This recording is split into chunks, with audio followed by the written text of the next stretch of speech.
Hi, I'm Rosemary Osuoha, and this is SEO in 2025 Additional Insight.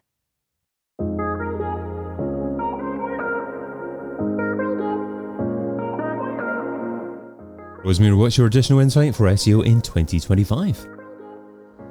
Okay, so my additional insight is to effectively communicate technical audits to the developers. So I'll be sharing how to effectively do that.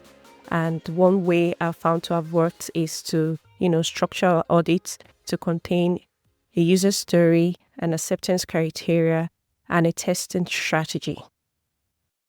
Wow, okay. So there's a lot in that there as well. So structuring your audits in a way that developers understand a little bit better as well. So shall we start with how you actually structure your own audits then to begin with? Okay, yeah. So first of all, in a Google Doc, I use the Google Doc. I start by prioritizing tasks, prioritizing the issues at hand based on business goal or objective. So there's an overview section that, kind of summarizes everything in place so that even if the key stakeholders don't have time to go through everything in detail, there's a summary of what they need to anticipate. And sorry, what's included in the summary roughly? So it's the fixes, like the recommendations I'm recommending in detail to the developers. It should just be like a summary of it, like a summary, an overview. Okay, got you. Okay, so it's not predetermined, the format of your summary. It depends what's included in the document itself, and then you provide an overview of that as a summary to begin with. Yeah, exactly. Okay, so what are the key elements included in the document? So we have, like I said, the acceptance, the user story first of all comes first. Then we have the acceptance criteria and the testing strategy for each of the fixes or the recommendation I'll be making to the developers. Okay, sorry, what was the second element there that you talked about? Acceptance criteria. Acceptance criteria. Okay, so we'll get into that in just in a second there. Shall we start with a user story? So what do you mean by the user story? Okay, so the user story is just a very short descriptive narrative that talks about the fix and the possible outcome that the business is supposed to benefit from it. So like example, say for example, maybe an SEO specialist, found that there are like redirect loop, maybe a 7-step or 8-step redirect loop. User story will be structured that, okay, as an SEO specialist, I want to fix this 8-loop redirect such that, search engines can index or crawl this web page, the target web page, and so that our users can have a better experience, because that kind of redirect, increases bounce rates. So it's just making it very brief, concise to have the outcome, the expected outcome, and the problem itself. I like the way that you start with the focus on users. It seems to me that talking about users isn't something that's necessarily central to the majority of technical audits. Is that correct? Is this something that you've introduced yourself? Okay, I would say yes, that's correct. But I learned that from my mentor, so, and I've been using that and I've seen that, okay, it works better. So why does it work better? Yeah, because the developers can see the reason behind this fix from a user's point of view. Most times us SEO just say, do this, do that, but they don't really know what the impact's going to be. And, everybody wants to please the users. Everybody in the team wants to please the users. So it's like giving our own view from the user's point of view. Do you understand? That's why I implemented that, and I've seen that is better. And I think every SEO should.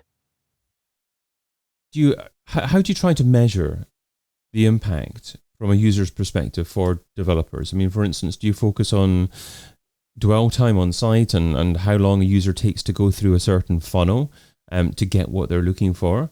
Or are there some other metrics that you share with developers that tend to motivate developers to want to make that change? Okay, so it depends on the issue that I've, discovered. Say, for example, I identify that maybe there's some, things making the sites to be very slow. I can, tie that speed to, bounce rate. say once our site is faster, it will reduce the bounce rate, and that's a key metrics to, that can possibly lead to conversion. You understand? So I try to find a way to, tie the whole technical SEO thing to something that would lead to the users eventually. Okay, so it's bounce rate on one of the key pages where the user makes that decision, because obviously bounce rate isn't necessarily a negative thing all through a site. If someone just lands on a blog post, then they find that what they're looking for, it's not a problem if they bounce off the site. But if they bounce as part of an order sequence, then it's identifying the specific URL that they're bouncing from. And how do you know what a high bounce rate is? So, for example, I measure with, what's it called, tools like SEMrush, but it also depends on what your business goal is. Everybody have different yardstick to what they measure.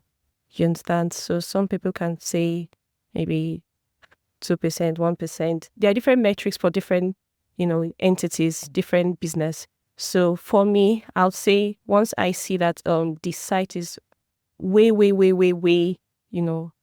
big, as in terms of the timing, like let's say it's taking like maybe 40 seconds, 50 minutes for a particular site to load, then I can say, oh, no, this is actually what is triggering this bounce rate. So I try to tie the metrics that we already have and, the timing as well together. So it's not like, okay, this is the yardstick for measuring bounce rates. This is 5% bounce rate. No. That's not how I do that. Okay, so you don't compare your metrics against the metrics of other websites out there. You simply look at the metrics in your own website and get a feel for what's appropriate for you. Exactly. Now, the second part of what you mentioned there is acceptance criteria. So what do you mean by that? Okay, so it's just specific conditions that should be in place for the user story to be considered done. So following the example I gave earlier about, redirect a page redirecting multiple times. So I can say, I want this page XYZ to redirect to B, or I want the non-secured version of this page to just go straight to B. So it depends on what I've actually identified or what any other SEO has identified as the issue. You can bring up specific conditions that will say this goal has been met, the user story has been met. How do you identify the goal to begin with? i.e., how do you know which aspect of the user journey to be focusing on? Which aspect you want to improve? Okay, so like I said, if, for example, my company is focused on maybe making a sale at a specific time, maybe Black Friday or what at the time, so it should actually make more sense to make sure that the first 10 ranking pages are actually up to par, as in our key pages are up to par. So at the time, that would be the main goal. So after identifying that, okay, there are issues with these key pages, say there's a speed issue or there are multiple redirects in these key pages, I'll prioritize that as the main thing to do at the time, because we are actually focused on a sale. But then it depends on what other businesses want to do at the time. So there are long-term goals and there are short-term goals. So it depends on your business and tying it down to what you need to do at the time. Okay, so that's a great tip there. So to identify the top 10 pages and focus your improvements on that, because that's where the majority of your traffic is, I guess. So do you do that simply by the number of visitors that land on those pages, or is there another better way to identify which are your top 10 pages? Okay, so basically number of visitors that land on those pages. And if they are like below the funnel, we're aiming for conversions and all.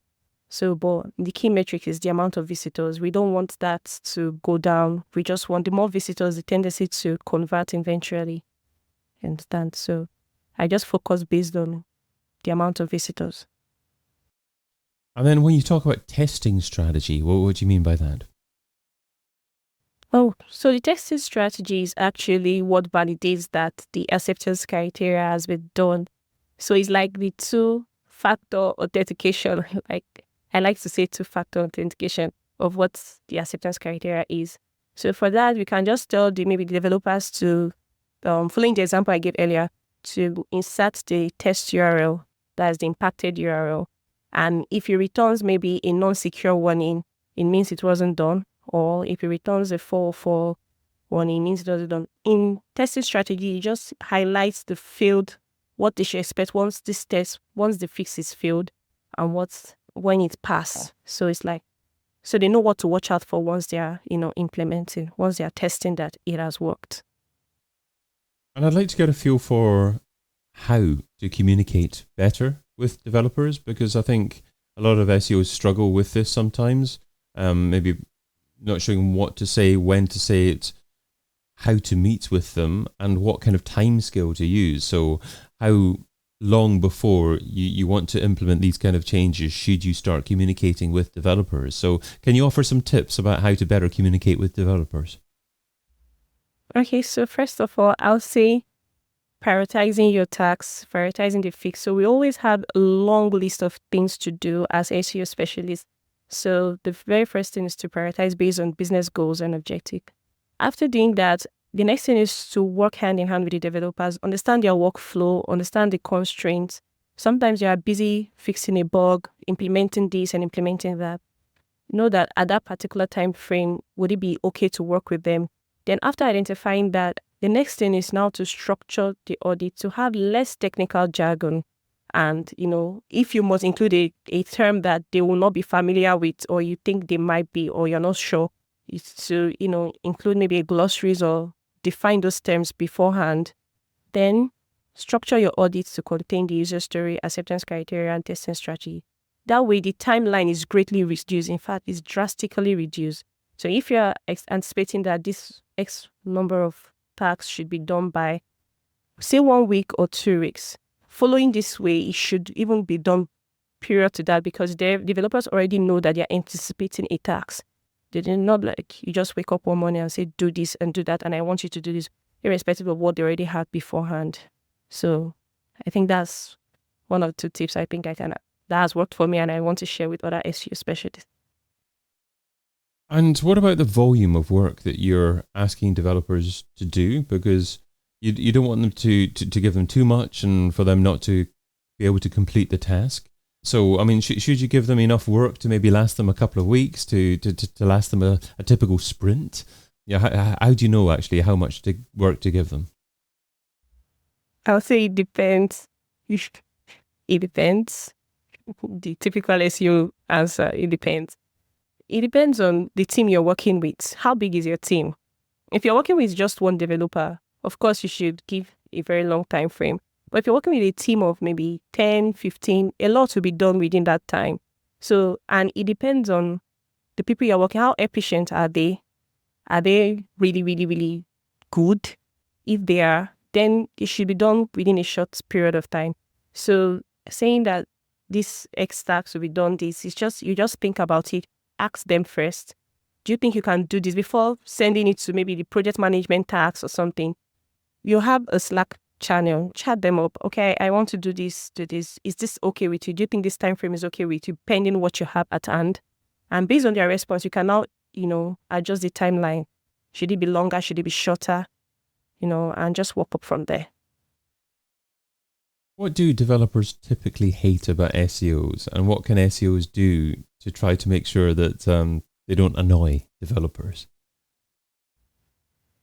Okay, so I think what developers hate about SEO is SEO wants to always change what they know or what they're already doing, right? And they don't just understand the field. They don't understand why, when I do this using this framework, why are you telling me to just change it all of a sudden? Damn, I've worked a whole long list to come to this point, and you're just telling me to just scrap it. So I think that's the breach I've said for myself, but it all comes from the point of understanding. So you said, okay, this is the reason. Is there a better way to do it? Instead of just scrapping out the complete work, say you've identified that certain images are causing, a page to load slowly. Instead of saying remove all the images, you can say compress the images. So we still have what you implemented there, but just make it, bit-sized. something that would not, deter the plan entirely. So I think it's, us SEO telling them to overwrite what they've done and, them not even understanding it and not even knowing the impact of it on business goals. So I think those are the two major things I've faced. And I know there might be others too, but I think these are the common issues I've seen most SEO, complain about. If an SEO is struggling for time, what should they stop doing right now so they can spend more time doing what you suggest in 2025? If an SEO is struggling for time, I would say he should prioritize his tasks, prioritize the issues, the fix. How pressing is this need? Then, after doing that, you should structure the audits well so that the developers can just understand and do what they need to do without preventing too many back and forth, confusion and friction. So if the audit is well simplified, there will not really be a need. Then the SEO manager should also do a proper follow-up, not just sending a task and calling it a day. In between the tasks, if you've set like a week deadline for this task, you should also follow up in between. Hi, XYZ. Oh, I sent you this. I just want to follow up. Do you need me to jump on a call? Is everything clear? Those kind of concerns, further elaborate relationship and communication instead of just waiting for a specific deadline to say, oh, I'm expecting this task and I've not seen it. So I think that's what SEO should do. More of communication, follow up, prioritizing tasks. Rosemary Osuoha is freelance technical SEO specialist at Heroes SEO, and you can find her over at heroesseo.com. Rosemary, thanks so much for adding your additional insight to SEO in 2025. Thank you for having me. I've been your host, David Bain, and you've been listening to SEO in 2025 Additional Insights, a Majestic series that complements the original podcast, video series, and book. Find out more at SEOin2025.com.